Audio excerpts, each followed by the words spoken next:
Once you are able to get the basics for the renin-angiotensin-aldosterone system, you'll be able to fill in all the details and it doesn't look as complex as it usually looks. All right. Now, let's look at the renin-angiotensin-aldosterone system. I mentioned it again because we are looking at the names, the individual names of the RAAS system. So let's start with renin. All right. What is renin?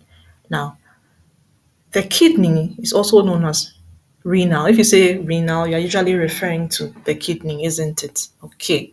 Now, a lot of our hormones or proteins, all right, usually end with the letters IN. For example, oxytocin or insulin. You see that it ends with I and N. All right. So the word renin, the hormone renin, comes from renal, you see. So renal hormone, renal protein. So it's just a combination of words. Okay. You see, I like playing with words. It helps you to remember where the term comes from and then what happens, usually with that term. All right. So renal. So renin. So it's a kidney hormone. Okay. So that's the where renin comes from. Okay. So we've tackled the renin aspect of the RAS. Okay. Then we go to angiotensin, which is the first A in RAS. Okay, what does angiotensin mean? Blood vessel. All right. When you hear angio stands for blood vessel. Okay, so that is sorted. Now, tensin. All right, tensin comes from the word tension. You see, so tension. So a tension hormone. So tensin. Remember, we have an IN at the end of the word. So tension hormone. So tensin.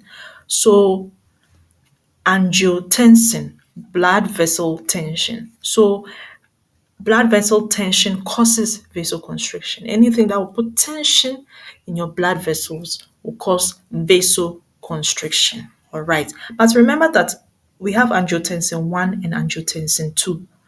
Okay. But always remember there is a saying that says that two heads are better than one. Okay. So two heads are always better than one head. All right. So angiotensin 2 is stronger than angiotensin 1. So it is angiotensin 2 that does the vasoconstriction. It is angiotensin 2. All right. So remember the word tension. Tension causes vasoconstriction. Remember this, Pastor? It is getting tensious. Yes. All right. So that's how you remember angiotensin, all right, causing vasoconstriction. When there's a lot of tension, there will be vasoconstriction. Okay. Now we go to the main guy, the guy that does the magic of putting salt in the blood. It is called aldosterone. Okay.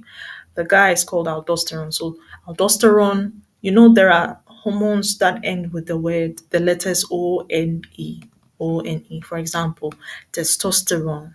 All right. So we also have aldosterone. Okay, so this is the salt hormone. This is the one that puts the salt in your blood for the blood to become salty.